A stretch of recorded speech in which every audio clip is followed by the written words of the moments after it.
There are a few things that I see in my own life and also with the clients that I work with that creates unstoppable confidence. And when I'm in conversation with people around this topic, I often hear things like, I need to get these results and then I'll feel confident. I need to stack more evidence and then I'll feel confident. And of course, Alex Hormozi has been pushing this perspective hard. And there is some kind of truth in this, but I also disagree with this. I believe this is a dangerous place to be creating from. I don't want my confidence to be dependent on something outside of me, because that's the moment where I give my power away to a number in my bank account, to how much views my videos get, or whatever the metric is. I don't want my confidence to be dependent on something outside of me. I want a foundational base level of confidence inside of me, and evidence and results can add to this. But it's not dependent on the evidence and the results. So then the question is, how do you cultivate this confidence from within? And I believe at the core of this is self-discipline. What I've noticed is the more I take the actions that I'm avoiding, that I'm afraid to do, that I'm procrastinating on, the better I feel about myself, the more I can trust myself. And this shows up, of course, in the big picture, but also in the little things.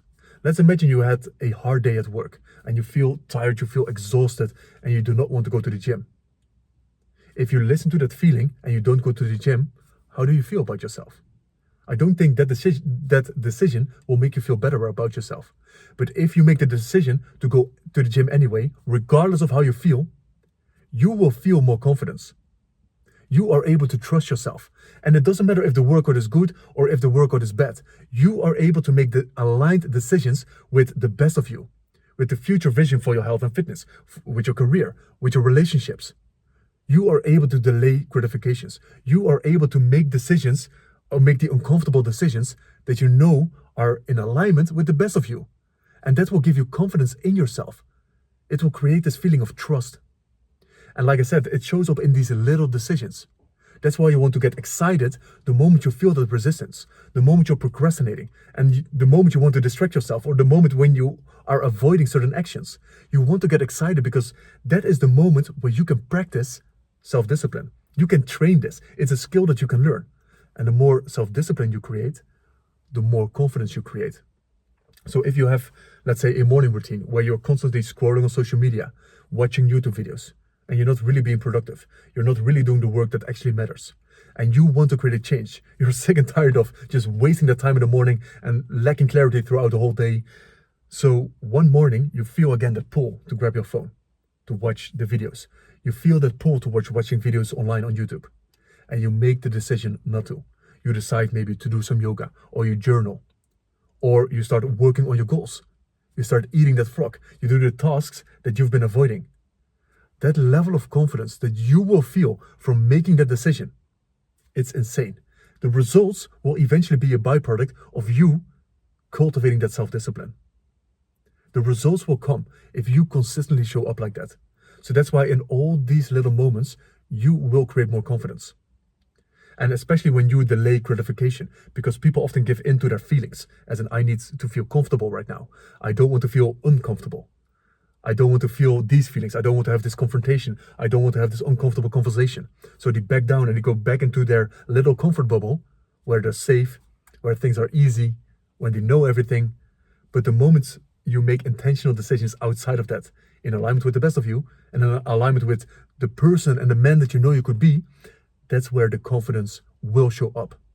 And like I said, it's a skill. You can do this consistently and you will cultivate more and more confidence. So that's, of course, one thing, the self-discipline part, but also what I see, and this is such a big boost to your confidence, is seeing progress and experiencing progress. And this doesn't have to be progress in results, but seeing improvements in what you're doing. If I am, and this is where I was so demotivated and lacking confidence one time with my handstand journey, because I was doing the work, I was working out so much, and I was just hitting wall after wall after wall. I wasn't seeing any progress. And of course, my confidence was doing this, because I also didn't know what I was doing wrong. I didn't know how to improve. And this is where I was not experiencing, even though I had self-discipline, I was not experiencing confidence, because I didn't see any improvements, and I didn't even know how to improve. But then I hired a trainer. So this is a master in handbalancing. He's working in the circus as well. And when he started to analyze my handstand, and what I was doing right, what I was doing wrong, how I could improve, then I knew what to do. I could feel how my body was reacting to his adjustments, and I could feel that I was improving. Even though I did not get the result immediately that I wanted to, of course not. I could see and I knew how to move forward. I could see how I could improve. So you need to be able to find things, how to improve in the process. Because when you don't see any light at the end of the tunnel and you're just doing the work, this blind hustle, like you will feel so deflated. You will lack so much confidence. Again, because you're not seeing the results, but you don't know how to improve to eventually get the results. So when you look at your goals outside of the self-discipline, do you know how you're improving and how you want to improve? How to improve your videos? Do you know what elements you want to focus on? Do you have a plan on how you want to improve? Are you measuring certain data and certain metrics? And do you know how to influence these metrics on how to improve? Because when you see how you can improve, that's when you will feel more confidence.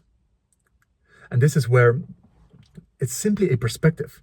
Like that's a beautiful thing. So if your emphasis is on results, of course you won't feel confidence. But if you switch the focus to improving and making little bits of improvements, even if it's just 1%, like you will feel so excited about making these improvements and seeing where that eventually will lead to. And this is where you have to find, what is your 1%? What is your 1% where you're intentionally improving instead of just blindly putting in the work or not doing anything? Because when you don't see a way to improve, that's when you don't even want to do the work. So that's when you are holding back because you start thinking, what is the point? Why would I even try? So you can see how self-discipline is also working together with seeing how you can improve, experiencing progress, seeing that once you make this little tweak, that something is working in the whole process. This could be on a sales page with ads that you're running. Maybe it's on the content that you're creating. Maybe it's in the handstand or with your fitness, and see something shift when you shift something in your nutrition. And you can see the improvements maybe in how you feel. And that's what you want to be looking for. So self-discipline and seeing and experiencing the progress. What is that 1% that you're looking for? So I believe these are at the core of self-confidence. But one question that I always play with, and that you can play with as well, that I want to give you is, where do you derive your confidence from? This is like a crucial question to ask, because your confidence is right now attached to something. But what is that thing? What is that thing that your confidence is attached to? Because if you feel a lack of confidence, you know it's attached to something that is decreasing your levels of confidence. And I believe a big part of confidence is also related, and now we're getting into some more philosophical, maybe spiritual angles. I believe a big part of confidence is also related to trust and belief. I believe in my ability to figure things out. I believe that maybe I'm guided, depending on your beliefs. I believe that I will find a way. I believe that whatever is happening to me or for me is meant to happen. It is guiding me to the place where I'm meant to be, even though I don't like what is happening, even though it's uncomfortable. So this is also where you can derive a lot of confidence from, depending on your beliefs, again, from a more spiritual and philosophical angle. So where do you derive your confidence from? And if it's something that is not resourceful for you, if it's not benefiting you, change that place. Change where you're creating the confidence from. And especially create a solid foundation where you derive confidence from within.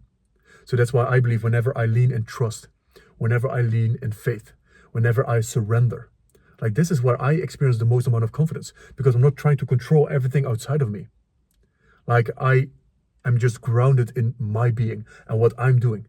Like I'm focusing on the things that I can control, which is my response to life, not reacting to life, my response to how I'm feeling in the moment. And this translates back to the self-discipline, because I trust in my ability to make a decision even though I don't feel like it, but I know that it's in alignment with the best of me. So I hope there's some value for you there when it comes to the whole topic of self-confidence. And if you have a different way in how you create self-confidence, I would love to hear in the comments below. And yeah, that's it for now.